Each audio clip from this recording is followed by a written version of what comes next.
ला ला ला ला।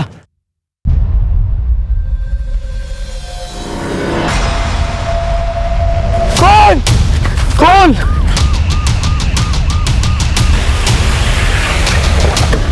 आइए सर। हटिए हटिए, बीच में से आप लोग हटिए।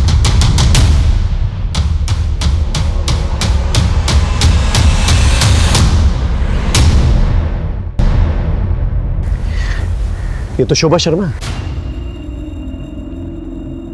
Sir sir sir sir sir sir मैं थाने गया था, पता चला आपको एक डेड बॉडी मिली है। बहुत घबराहट हो रही सर, क्या हुआ? अपराध दो किस्म के होते हैं, एक जो अचानक से हालात की वजह से पैदा होते हैं, दूसरे जो सोची समझी साजिश के तहत किए जाते हैं, कानून को चैलेंज करके किए जाते हैं। यह केस दूसरे किस्म का है। देवरिया पुलिस थाने में जैसे मेरा तबादला हुआ, एक संगीन केस मेरे सामने आया। जैसे ही इस केस की इंक्वायरी हम करते चले गए, हर कदम पे अपराधी हमें चुनौती दे रहा है।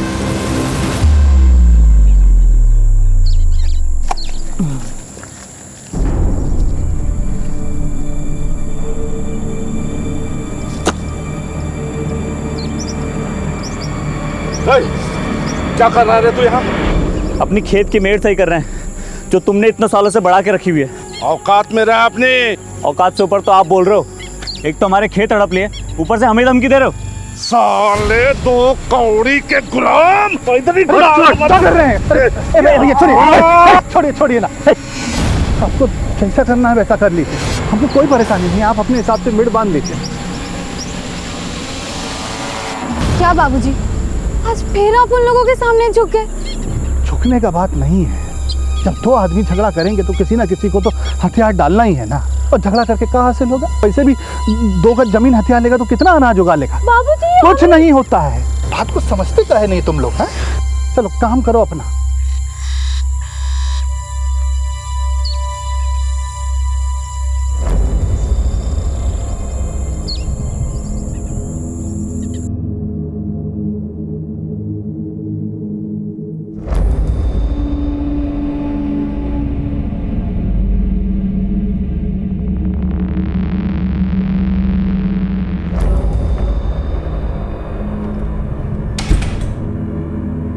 शोभा, क्या हुआ शोभा?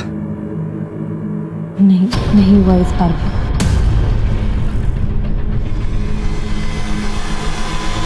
मेरा तो नसीब ही खराब। अरे निराश क्यों हो रहे हो? इस बार नहीं तो अगली बार सही। हाँ, हम कोशिश करते रहेंगे। देखना, जल्दी हमारे घर में बच्चा आ जाएगा। क्या आ जाएगा शोभा? तुमसे शादी करने के लिए मैंने घर वालों का लाया और रिश्ता टुकरा दिया। सबसे दूर हो गया, सबको नाराज किया। यहाँ रह रहा हूँ किराए के घर में। सोचा था उनकी नाराजगी दूर करने का सिर्फ एक रास्ता है कि मैं उनकी गोद में उनका पोता दे सकूं, ताकि हमारे रिश्ते सुधर सके। आप धीरज रखो, हम कोशिश कर रहे हैं ना। हाँ, और इलाज भी चल रहा है, हो जाएगा। कब हो जाएगा शोभा? 4 साल हो गए हमारी शादी को, 4 साल। अरे आप सुनो तो।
अरे आप इतनी जल्दी घर आ गए? अरे काम खत्म हो गया तो जल्दी चला आया, और वैसे भी बाहर बहुत बारिश है, ऑफिस में लोग कम आए थे। तुम्हें क्या हुआ? तबीयत तो ठीक है तुम्हारी? नहीं नहीं कुछ नहीं, वो पता नहीं क्यों आज पेट में हल्का हल्का सा दर्द हो रहा है मेरे। क्या डॉक्टर क्या चले? अरे नहीं नहीं उसकी कोई ज़रूरत नहीं है, आप अभी अभी ऑफिस आए हो, आप फ्रेश हो जाओ, मैं बाद में चली जाऊंगी। पक्का?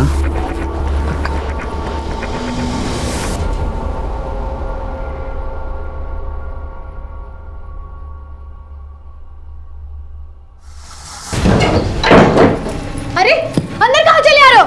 अरे कौन है? क्या बनता तू? चल घूसा बढ़ता तेरे खान में।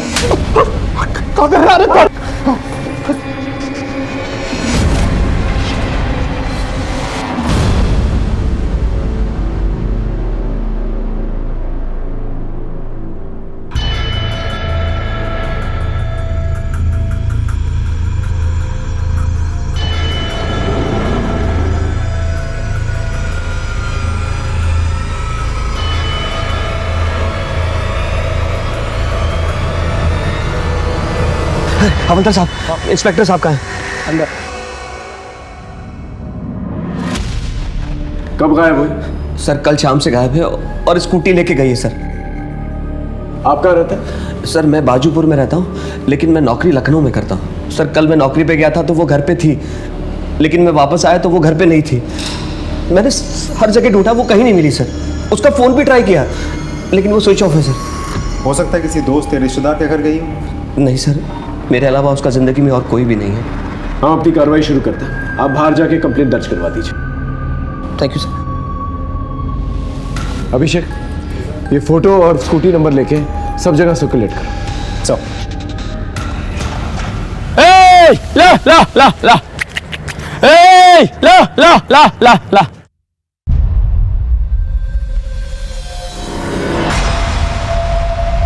कौन कौन?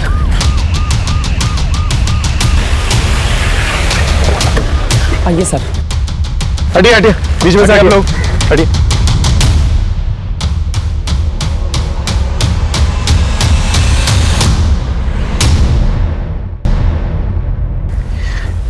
ये तो शोभा शर्मा है। Sir sir sir sir sir sir मैं थाने गया था, पता चला आपको एक डेड बॉडी मिली है। बहुत घबराहट हो रही सर।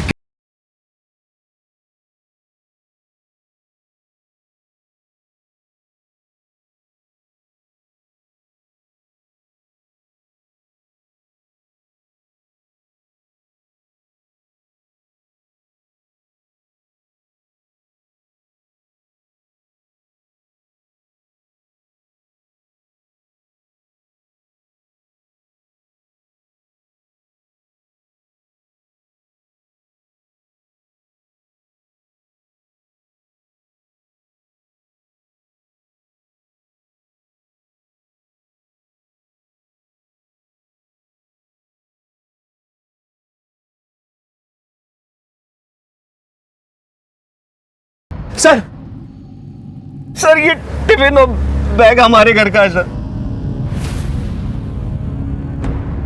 अपना टिफिन लेकर इतने सुनसान एरिया में आपकी बीवी कर क्या रही थी? मैं नहीं जानता सर ये मेडिसिन का रैपर मिला है, एंटी डिप्रेशन लगता है। सर आपने लाश के चेहरे और सिर पे मार्क्स देखे हैं? किसी कीलदार औजार से वार किया गया है, बहुत ही बेरहमी से मारा गया है सर। इतनी दर्दनाक तरीके से कोई नफरत करने वाला ही मार सकता है। आपको किसी पे शक है? मैं क्या जानूं सर। सर यहाँ आसपास एक हाईवे है, कहीं ऐसा तो नहीं कि आते जाते किसी ने टारगेट बना लिया हो? हाँ, इस पूरे एरिया को स्कैन करो, बॉडी को पोस्टमार्टम के लिए भेजो। और हाँ, एक स्कूटी भी थी ना सर। देखो कहाँ डंप की गई। Okay sir.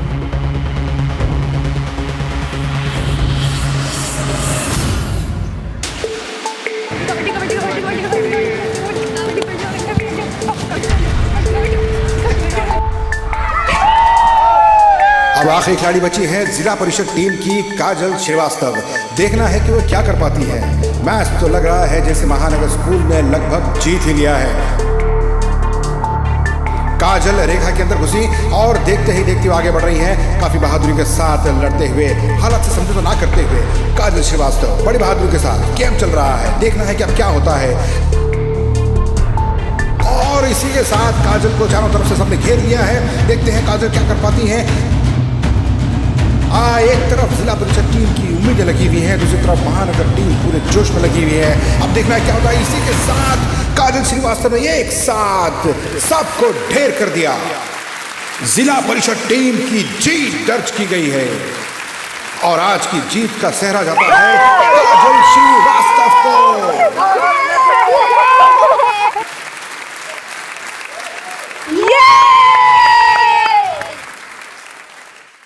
बहुत बढ़िया काजल, अब तुम सीधा डिस्ट्रिक्ट चैंपियनशिप की तैयारी में जुट जाओ। अगले ही संडे ना सिलेक्शन का कैंप लगने वाला है लखनऊ में, साथ चलो। सर दूसरे शहर में अकेले कैसे जा सकती हूँ? तुम अकेली थोड़ी ना हो, मैं हूँ ना तुम्हारे साथ। एक साथ जाएंगे, एक साथ वापस आ जाएंगे। और तुम टेंशन क्यों ले रही हो? मैं समझाऊंगा तुम्हारे पापा को, तुम बस तैयारी करो। सवाल ही पैदा नहीं होता। अब से ये बचपना बिल्कुल बंद। तुम्हें जरा सा खेलकूद में हिस्से क्या लेने दिया? दुनिया के सर पर निकल पड़ी। सर ये काजल के लिए एक सुनहरा मौका है स्पोर्ट्स में अपना करियर बनाने का। तुझसे बात की मैंने? तूने ही दिमाग खराब कर रखा है इसका। चल निकल यहाँ से। पापा एक बार सुन तो लो, सर क्या कह रहे हैं। चुप, मुझे कुछ नहीं सुनना है। और तू भी एक बात कान खोल के सुन ले, ये तेरा आखिरी साल है। जैसे तैसे अपनी पढ़ाई पूरी कर ले। सर अगर आपको ये टेंशन है कि काजल अकेले कैसे जाएगी, तो मैं जा रहा हूँ ना उसके साथ। अरे जा भाई जा, काजल कहीं नहीं जा रही है। और तू भी अपना रास्ता नाप और निकल यहाँ से। चल निकल यहाँ से। रेनू, आज से इसका खेलना कूदना और बाहर जाना बिल्कुल बंद। समझा दो इसे। जी। पापा इसे मत करो ना।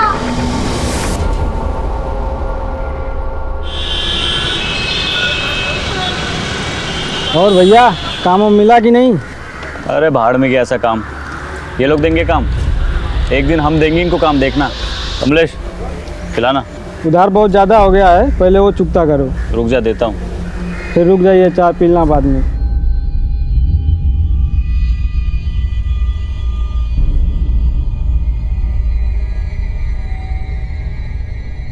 ये लो भैया चाय। रख दो।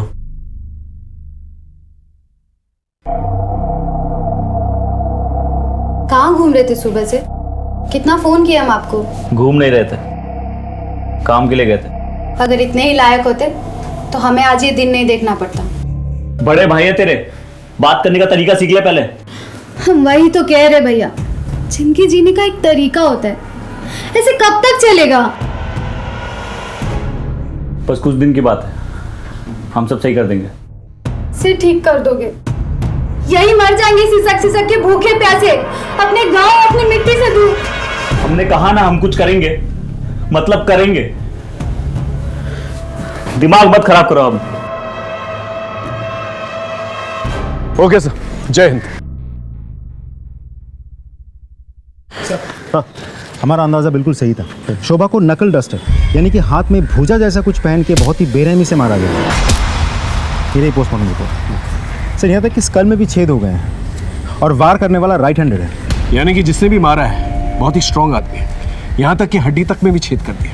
लेकिन इतनी बेरहमी से कोई मारेगा क्यों? विनोद कह रहा था कि शोभा का कोई भी नहीं है। मेरे अलावा उसका जिंदगी में और कोई भी नहीं है। इस पति पत्नी के रिश्ते के बारे में पता करो। ये जानना बहुत जरूरी है कि आखिर शोभा से नफरत कौन करता है। साहब, शोभा अक्सर दोपहर में स्कूटी से कहीं जाती थी।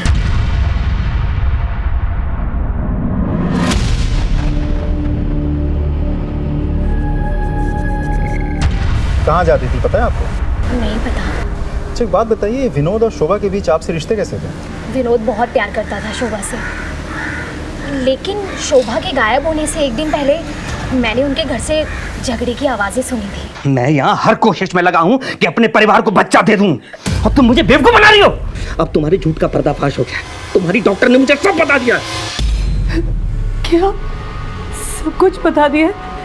देखो विनोद, मैं तुम्हें भी सब कुछ बताने वाली थी, लेकिन मुझे बहुत डर लग रहा था कि कहीं तुम मुझे छोड़ के ना चल जाओ। इतना बड़ा झूठ, इतना बड़ा झूठ। तुम मुझे बेवकूफ बनाती रही और मैं बेवकूफ बनता रहा। छी!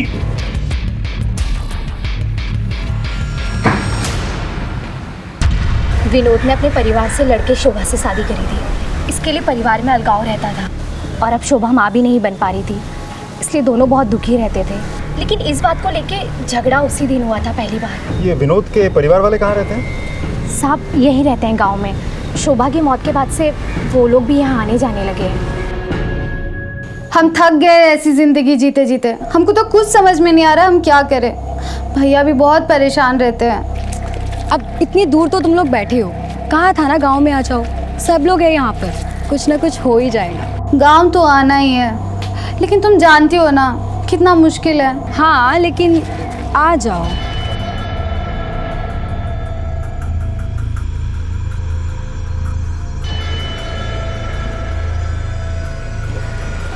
अच्छा मैं तुझे बाद में कॉल करती हूँ। हाँ हाँ ठीक है।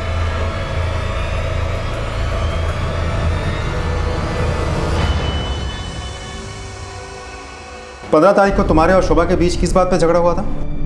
झगड़ा? ये किसने कहा आपसे सर? पति पत्नी में छोटी मोटी नोकझोंक तो होती रहती सर। या फिर बच्चा ना होने की वजह से झगड़ा हुआ था? क्या है कि हमें पता है कि शोभा से आपकी शादी फैमिली के खिलाफ हुई थी, और जब शादी हो गई तो फैमिली के साथ आपने रिश्ता तोड़ दिया, और अब शोभा की मौत के बाद दोबारा से फैमिली से रिश्ते जुड़ गए। खैर, जब आप ऑफिस जाते थे तो शोभा घर से कहीं और जाती थी। कुछ आइडिया वो कहाँ जाती थी? क्योंकि आपने कहा आपके अलावा उसकी जिंदगी में कोई नहीं था, कहीं उसका अफेयर तो नहीं चल रहा था? सर ये कैसी घटिया बात कर रहे हैं आप? एक मरे हुए इंसान के खिलाफ इस तरह की बात? देखिए, तैश में आने की जरूरत नहीं है, हम सिर्फ सच जानने की कोशिश कर रहे हैं। सर सच तो यह है मेरी बीवी का खून हुआ है, और कातिल को ढूंढना है तो बहुत दूर की बात है, आपने तो सबूत तक नहीं ढूंढा। आपको एंजाइटी अटैक्स आते हैं? पिल्स लेते हैं? व्हाट? आप राइट हैंडेड या लेफ्ट हैंडेड? राइट ही हूँ। ऐसे ही पूछो। खैर, हमारी इजाजत के बगैर शहर छोड़ के मत जाइएगा, ओके? अभी आप जा सकते हैं। इस आदमी को गुस्सा बहुत आता है और ये कुछ छुपा भी रहा है। हो सकता है कि मियाँ बीवी में बच्चा ना होने की वजह से जो झगड़ा होता था वही एक वजह हो जिसकी वजह से इससे मार डाला उसे। हो सकता है सर। इस मियाँ बीवी के बारे में पूछताछ करो, पता लगाओ क्या चक्कर चल रहा था इन लोग के बीच में। और हाँ, ये जानना बहुत ज़रूरी है कि शोभा कहाँ जाती थी, किससे मिलने जाती थी। इनके फैमिली डॉक्टर से जाके मिलो। सारिका। हाँ भैया। इतनी देर कहाँ हुई तुझे? वो भैया आज तो मैं पहले जाती, लेकिन शायद कोई मेरा पीछा कर रहा है। अकेले बाहर आओगी जाओगी तो गांव के आवारा लड़के ऐसे ही करेंगे। कौन था लड़का वो? मैं नहीं जानती। अगर इतना ही डर लग रहा है तो छोड़ दो ना सिलाई कढ़ाई, ना बाहर जाओगी ना कुछ होगा। अरे मैं तो कहता हूँ सिलाई कढ़ाई की जरूरत ही क्या है? भैया वो कोर्स खत्म होने में बस कुछ ही दिन बचे हैं।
जी सर, शोभा मेरे पास आई थी कुछ ही दिनों पहले। उसके पेट में किसी तरह का इन्फेक्शन हुआ था।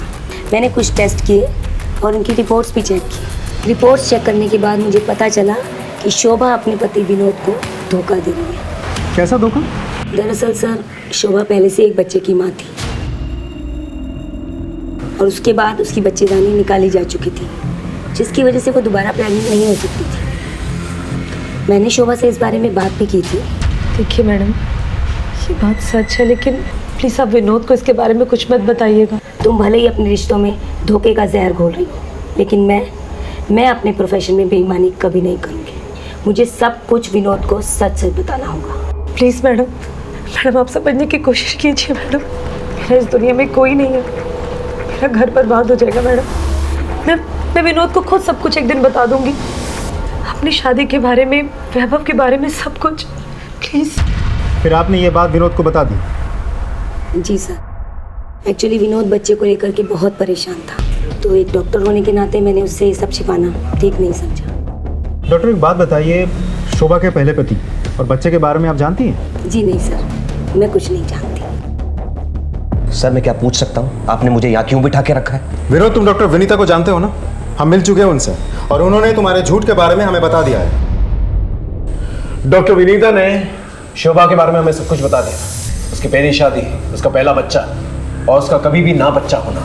ये सब सुन के तुम्हें बहुत गुस्सा आया और तुमने उसे मार दिया या मरवा दिया। नहीं सर, सच तो ये है कि मैं आज भी शोभा से बेहद प्यार करता हूँ। मानता हूँ झगड़ा हुआ था हमारा, लेकिन किस पति पत्नी में झगड़ा नहीं होता सर। लेकिन उसको मारने के बारे में मैं सोच भी नहीं सकता। मारने की तो वजह है तुम्हारे पास, उसका धोखा देना, उसका बच्चा ना होना। उसका पहला बच्चा कहाँ है? उसके पति के बारे में क्या जानते हो? सर मैं सच बता रहा हूँ, मैं कुछ नहीं जानता और जितना जानता था वो आपको मैं बता चुका हूँ। सर, पीसीआर से डेड बॉडी मिलने की खबर आई है।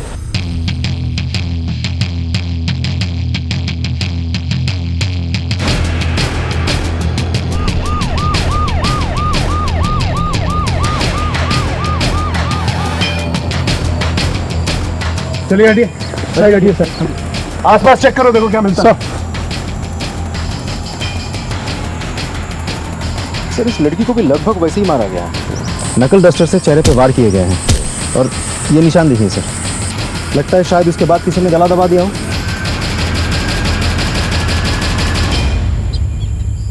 सर ये बैग मिला है और उसके अंदर सर ये यूनिफॉर्म मिला है सर। इस यूनिफॉर्म को कोई पहचानता है यहाँ? हाँ सर, इस गांव में एक स्कूल है, ये यूनिफॉर्म उसी स्कूल का लगता है। हो सकता है ये लास्ट काजल की हो। कौन काजल? भूषण श्रीवास्तव की बेटी। सर वो एक दिन से लापता है। Bhushan Shrivastava? Sir dead body के पास में ये मेडिसिन रैपर मिला है। दिखाओ सर। सर ये तो वही दवाई है जो हमें शोभा के मर्डर स्पॉट में मिली थी और इस लड़की का चेहरा भी बुरी तरह से बिगाड़ा गया है, जैसा कि शोभा के साथ हुआ था। बॉडी को पोस्टमार्टम के लिए भेजो, देखते हैं रिपोर्ट में क्या। सर ये भी तो पॉसिबल हो सकता है कि ये दोनों मर्डर्स किसी एक ही आदमी ने किए हो। सर एक काम करते हैं, इस मेडिसिन के रैपर को आसपास के मेडिकल शॉप में जाके पूछताछ करते हैं, शायद हमें कुछ पता चल जाए। नॉट पॉसिबल अभिषेक, ये जो मेडिसिन है काफ़ी कॉमन मेडिसिन है, काफ़ी लोग इस्तेमाल करते होंगे इसका। इतने से एविडेंस के साथ कल्प्रिट तक पहुंचना थोड़ा मुश्किल होता है। हमें कोई और रूट लेना होगा। उस गुलशन का पता ले लो। ओके चल। आपकी बेटी गायब हुई थी, आप पुलिस वालों के पास क्यों नहीं आए? क्या करते साहब, ढूंढा उसे जाता है जो गुम हो जाए, जो भाग जाए उसे क्या ढूंढना साहब। सर ये लेटर छोड़ के गई है, भाग गई उस मास्टर अशोक के साथ। मैं उसके पास भी गया था साहब, लेकिन वो नहीं माना। क्या करता, पुलिस में रिपोर्ट करता तो बेइज्जती होती, इसलिए बैठ गया चुपचाप। अशोक ने क्या बताया था?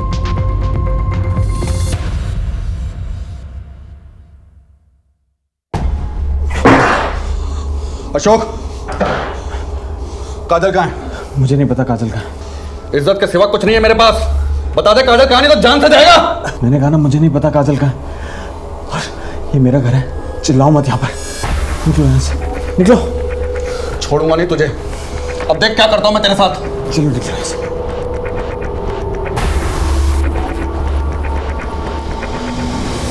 कहाँ रहता है ये कोच?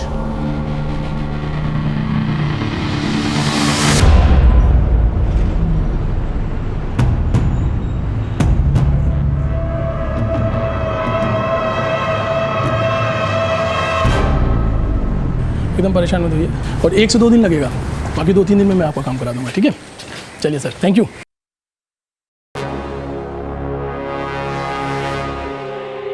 जी बताइए। सर अगर कोई पीछा कर रहा हो तो कंप्लेंट कहाँ लिखानी है? यहीं पुलिस स्टेशन में। वैसे कौन पीछा कर रहा है? सर पता नहीं। उसका हुलिया याद है जिससे हम उसका स्केच बनवा सकें? नहीं सर। आप परेशान मत हो, एक हेल्पलाइन नंबर है, आप इसको नोट कर लीजिए। Thank you.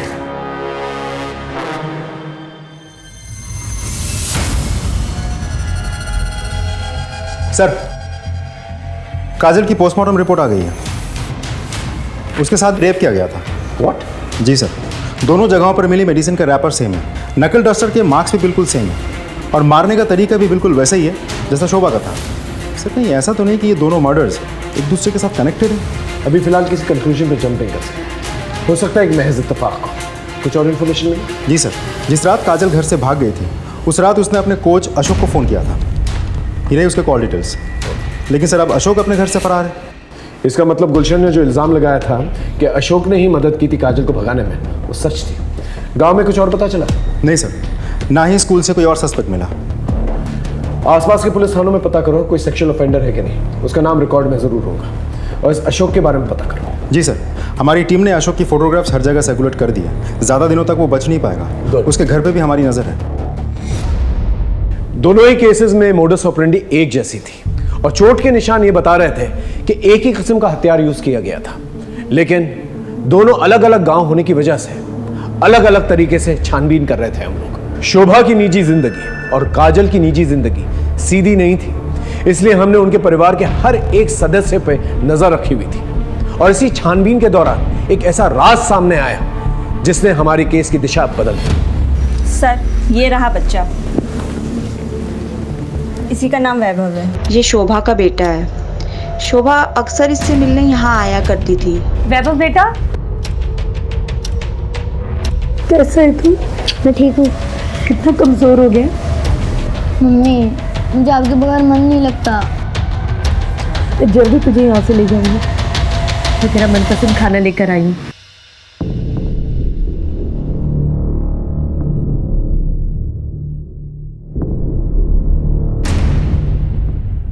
सर, शोभा ने कहा था कि उसने अपने पति से बात किया है कि वो इसे अपने साथ लेकर जाएंगे। क्या हुआ सर? क्या हुआ? चल चल बैठ बैठ बैठ, आराम से बैठ, हम तुझे बताते हैं क्या। पहले तू हमें ये बता, ये कौन? सर ये तो मेरे दोस्त गुलशन की बेटी है सर। इसका मर्डर। क्या? मर्डर? बिल्कुल उसी तरह जिस तरह से शोभा का। लेकिन सर आप ये मुझे क्यों बता रहे हैं? इसे पहचानता? नहीं सर, इसे नहीं जानता मैं। यही शोभा का बेटा है जिसकी वजह से तूने शोभा को मार दिया। सर सच सच बता, उस दिन क्या हुआ? सर मैं कसम खा रहा हूँ, मैं नहीं जानता था ये शोभा का बेटा है सर। उस दिन हॉस्टल जाते वक्त उसने हॉस्टल की वार्डन को सब कुछ बता दिया था कि उसने तुझे सब कुछ बता दिया। सच बोल। सर वो मेरे दिमाग से निकल गया, बताया था उसने सर मुझे, मैं भूल गया था सर। मुझे माफ कर दो विनोद, मैंने तुमसे कुछ झूठ नहीं बोला, सिर्फ सच छुपाया विनोद। मेरी शादी पूरी तरह से बर्बादी थी। फिर तुम वैभव को अपना लो विनोद, प्लीज। मैं वैभव को तुम्हारे पास ले आती हूँ विनोद। देखो, मना मत करना विनोद।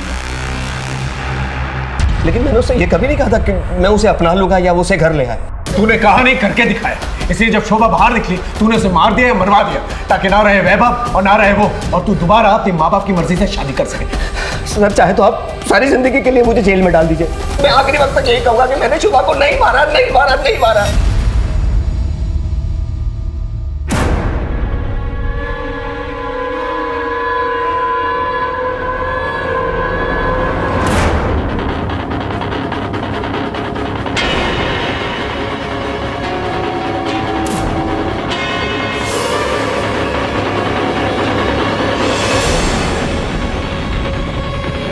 सर अशोक को लखनऊ के गोमती नगर एरिया में देखा गया है, लेकिन एक इंटरेस्टिंग बात है, वो एक मेडिकल स्टोर से दवाई चुरा कर भाग रहा था क्योंकि उसके पास डॉक्टर का प्रेस्क्रिप्शन नहीं था। गोमती नगर पुलिस से कोऑर्डिनेट कर, वहीं कहीं छुपा पाओगे। जी सर, हमारी खबरें टीम और पुलिस टीम दोनों ही उसके पीछे पड़ी है, ज़्यादा दिनों तक छुप नहीं पाएगा। शोभा का मर्डर सस्पेक्ट विनोद हमारी गिरफ्त है, लेकिन फिर भी हम उससे कुछ उगलवा नहीं पाए। अब देखते हैं काजल का मर्डर सस्पेक्ट क्या कहता है।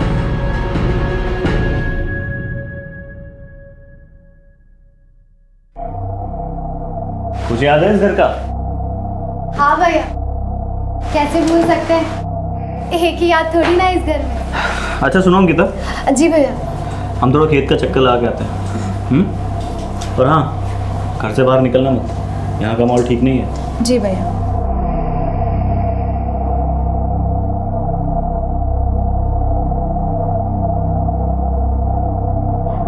अच्छा चलो गैस करो हम कहाँ हैं? तेरी आवाज़ बता रही है कि तू गांव में है। अरे बिल्कुल सही जवाब। बता फिर कब मिल रही है? अरे इसीलिए तो हम फोन किए हैं। शाम को नदी के पास मिलते हैं। ओके।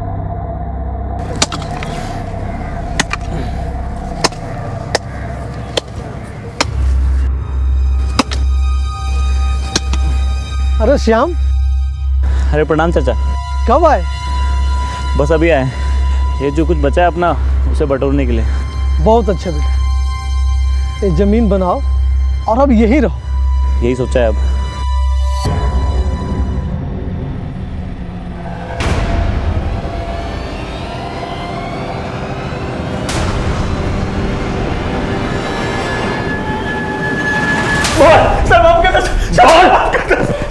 सर मैंने किसी को नहीं मारा है सर।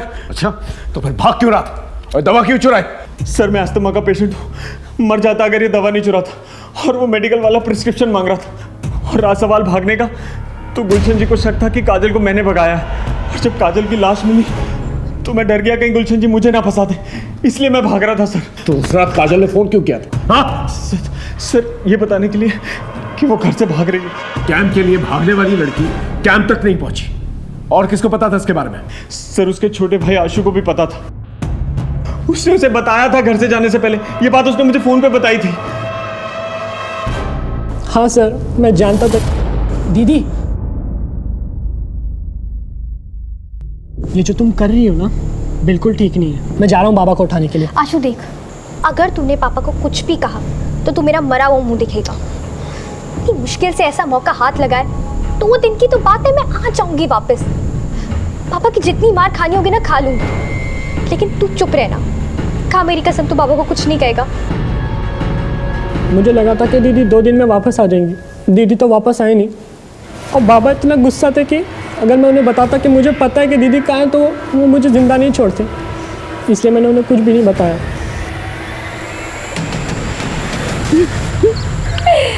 सब कुछ कितना बदल गया नहीं? तो सालों बाद आई है ना, इसलिए ऐसा लग रहा है। बदलता नहीं तो हम ऐसे यहाँ नहीं मिलते। वो तो है, लेकिन तू जा रहा क्या पे कैसे? भैया ने कहा गांव चलो तो चली आई। और अब हम यहीं रहेंगे। हाँ हाँ हाँ। अब अच्छा, अब मैं चलती हूँ, बहुत देर हो गई है।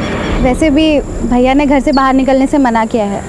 हाँ, वैसे भी आजकल इस गांव के हालात कुछ ठीक नहीं है। तो एक काम कर, तू भी निकल और मैं भी चलती हूँ। ठीक है, बाय।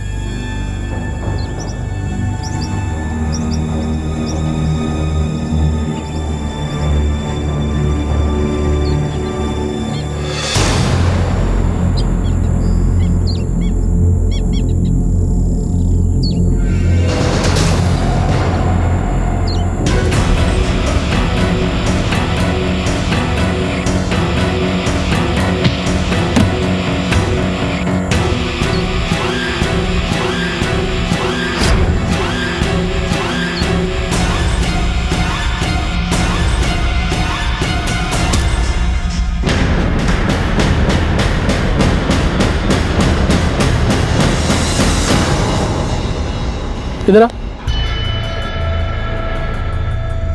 जी सर। इतनी रात तू कहाँ जा रहा है? घर जा रहे सर। वैसे यहाँ आसपास खतरा बहुत है। कर क्या रहा है यहाँ पर? आगे खेत है हमारे सर, वो देरी हो गई आज। अच्छा ठीक है, गाड़ी में बैठ जा, छोड़ देता हूँ। जी जी सर।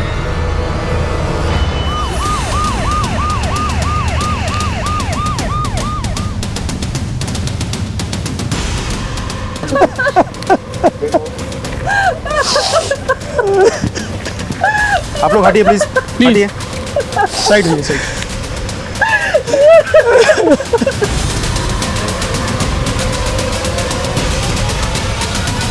सर फिर से उसी तरीके से हत्या की गई है और सेक्सुअल असॉल्ट भी। सर ये लड़की तो 2 दिन पहले भी आई थी अपने पुलिस स्टेशन में। हाँ? क्या कह रही थी? सर उसका कहना था कि कोई इसका पीछा कर रहा है। जब मैंने उससे पूछा तो उसने कहा नहीं पता, लेकिन मैंने सर उसे हेल्पलाइन नंबर भी दे दिया था। वो कह रही थी कि कोई उसका पीछा कर रहा है, लेकिन हमने कोई ध्यान नहीं दिया। कुछ बताया आप लोगों को कि कौन था वो? किसी दुश्मनी थी उसकी? कुछ नहीं पता हम लोगों को। सर ये रैपर मिला है। सर ये रैपर देखिए, बिल्कुल ऐसा ही मेडिसिन का रैपर हमें शोभा के मर्डर स्पॉट पर भी तो मिला था।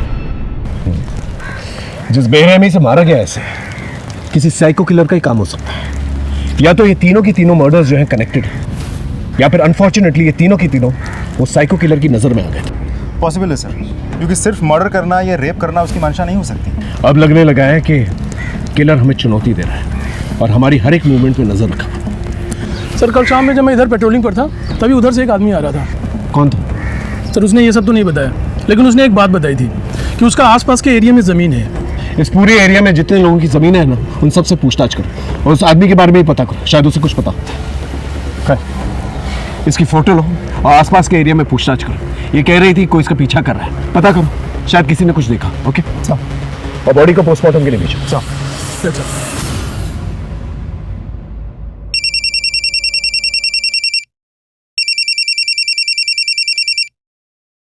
हेलो। सारिका की किसने हत्या कर दी? क्या? अंकिता, क्या हुआ? अच्छा हम कुछ काम से बलरामपुर जा रहे हैं, कल सुबह तक आ जाएंगे। अंकिता, हम तुम्हारे लिए कुछ लाए हैं, ये देखो।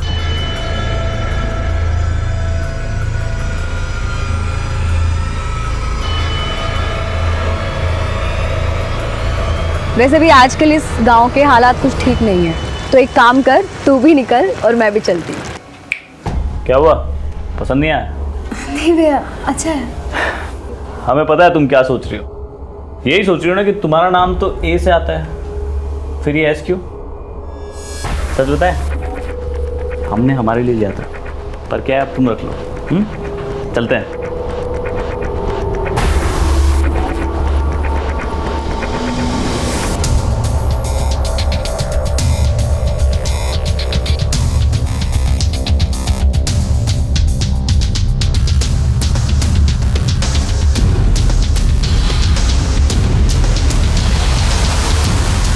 सर उस एरिया में नदी के किनारे तक कुल 25 लोगों की ज़मीन है। मैंने उन सभी लोगों से बात कर ली है, लेकिन सर वो आदमी नहीं मिला जो उस रात पेट्रोलिंग करते वक्त मिला था। इसका मतलब इस आदमी ने झूठ कहा था कि उसकी जमीन है उस पर। इस आदमी की स्केच बनाओ और पता करो ये गांव वाला है या बाहर से है। Okay right sir. सर हाँ, सारिका की पोस्टमार्टम रिपोर्ट आ गई है, उसके साथ भी रेप हुआ है। व्हाट? जी सर, काजल के बॉडी में हमें जो सीमेंट मिले थे उसके साथ सैंपल मैच कर गया है। एक और बात सर, इस बार भी वही नकल डस्टर यूज़ किया गया है और उसी तरीके से स्कल में छेद भी हुए हैं। और सर मारने वाला इस बार भी राइट हैंडेड है। इसका मतलब ये किसी साइको किलर का ही काम है और ये सारिका उसकी तीसरी विक्टिम है। अब हम ये बात रूल आउट कर सकते हैं कि ये सब रैंडम किलिंग्स नहीं है। मतलब मान लो शोभा और काजल का मर्डर जो है एक महज इत्तेफाक है, लेकिन सारिका किसी और गांव से आई थी, उसे साइको किलर ने फॉलो किया होगा और मौका मिलते ही उसे मार डाला होगा। मतलब किसी के साथ जाती दुश्मनी। राइट। अब हमें यह पता लगाना होगा ये तीनों लड़कियों का कॉमन कनेक्शन क्या है। सर इन तीनों मर्डर्स में कोई डायरेक्ट कनेक्शन तो मुझे लग नहीं रहा है, लेकिन हाँ एक गहरा कनेक्शन तो है। काजल के पिताजी गुलशन, शोभा का हस्बैंड विनोद और सारिका का भाई मनोज, तीनों ही दोस्त हैं और दोस्ती बहुत गहरी है सर। यानी कि ये तीनों के तीनों जो दोस्त हैं, इनके साथ एक ही हादसा होता है। सर हाँ, उस आदमी का स्केच बन गया। इस स्केच को सब जगह सर्कुलेट करो और मनोज और गुलशन को थाने बुलाओ। Right sir. तुम तीनों से जो सवाल मैंने अलग अलग पूछा था, अब साथ में मिलकर पूछ लो। तुम तीनों का कोई तो दुश्मन है जो तुम लोगों से दुश्मनी निकाल रहा है। कुछ आइडिया कौन है वो? नहीं है। इसे पहचानते हो?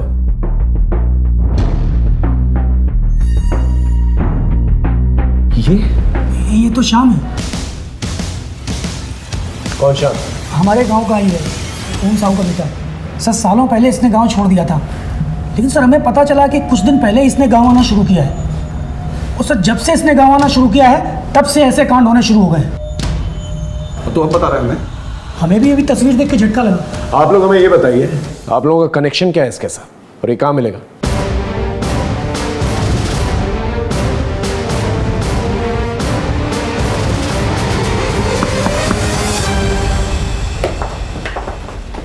भैया घर पर नहीं। तो मैं कैसे मालूम तुम्हारे भैया से मिलना है?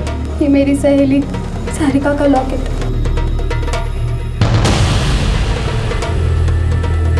ये लॉकेट तो सारिका का है। शाम का है? भैया बलरामपुर को। बलरामपुर? बलरामपुर में तो मेरी बहन स्नेहा रहती है, मैंने बताया था ना आप लोगों से। चलो बलरामपुर सब।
बहुत हो गया तेरा ये वेशी, अब चल। आप लोग क्यों आ गए? हम आने वाले थे। चल लेकिन चला से। Call ambulance. हाँ, हम नहीं मारा है सबको, ले लिया अपना बदला। कौन सा बदला? हमारी जिंदगी बर्बाद करने का। उस विनोद, गुलशन और मनोज ने मिलके 4 साल पहले स्नेहा को लेकर हमारी जिंदगी बर्बाद कर दी।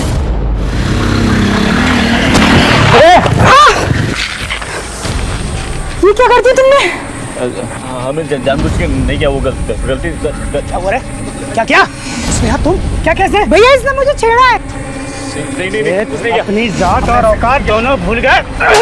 भैया आपने तो बचाया इसे बाइक से। दो इसे दो मनोज भाई। एक और दो, एक और। हम तो स्नेहा को बचाने गए थे, मगर गांव के बड़े और दबंग लोग गलत समझ बैठे। हमारे बाबा ने कहा कि जब तक मामला ठंडा नहीं हो जाता गांव से दूर रहो, मगर हमारे दूर जाने के बाद मामला और बिगड़ गया। वो हमारे बाबूजी को उठाकर ले गए हमें ढूंढने के लिए। जैसे हमें पता चला हम पहुंचे उनके पास।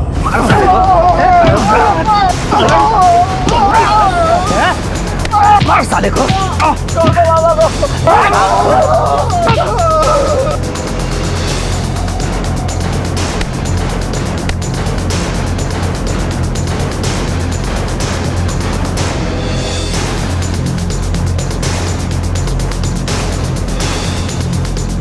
साले दोबारा इस गांव में दिखे तो पूरे खानदान को खत्म कर दूंगा।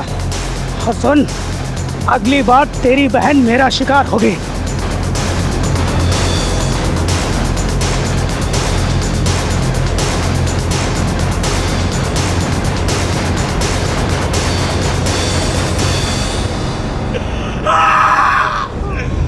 मारपीट से ज्यादा उन्होंने हमारे बाबा की दिल पे चोट पहुंचाई। एक चींटी नहीं मारी थी उन्होंने, जानवरों जैसा व्यवहार किया उनके साथ। वो हमारे बाबा की आत्मा तो उसी दिन मर गई थी, वो तो बस जी रहे थे। खटिया पकड़ ली थी उन्होंने, एक दिन से सक के दम तोड़ दिया।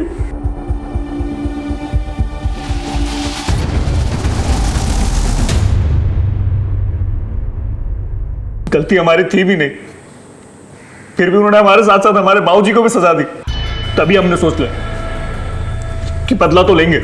बदला लेना ही था तो गुलशन, मनोज और विनोद से ले। उन 3 निर्दोष औरतों ने क्या किया? ये बात आप उनसे जाके पूछो ना। अगर उन्हें कोई बात करनी थी तो हमसे क्यों नहीं की? हमारे निर्दोष बाप को क्यों घसीटा बीच में? हम भी जताना चाहते थे उन्हें कि अपने सामने अपनों को मरता हुआ देख के कैसा लगता है। इसीलिए सबसे पहले हमने विनोद की बीबी शोभा को मारा, फिर गुलशन की बेटी काजल को, फिर मनोज की छोटी बहन सारिका को, और फिर स्नेहा को। हमारे बाबा के आत्मा को अब शांति मिल गई होगी। अब आप हमें फांसी दो या जिंदगी भर जेल में रखो, कोई फर्क नहीं पड़ता। फांसी तो तुझे होगी, लेकिन एक बात बता देता हूं तुझे, तूने जो किया है ना, उसकी वजह से तेरे बाबा की आत्मा को कभी भी शांति नहीं मिलेगी।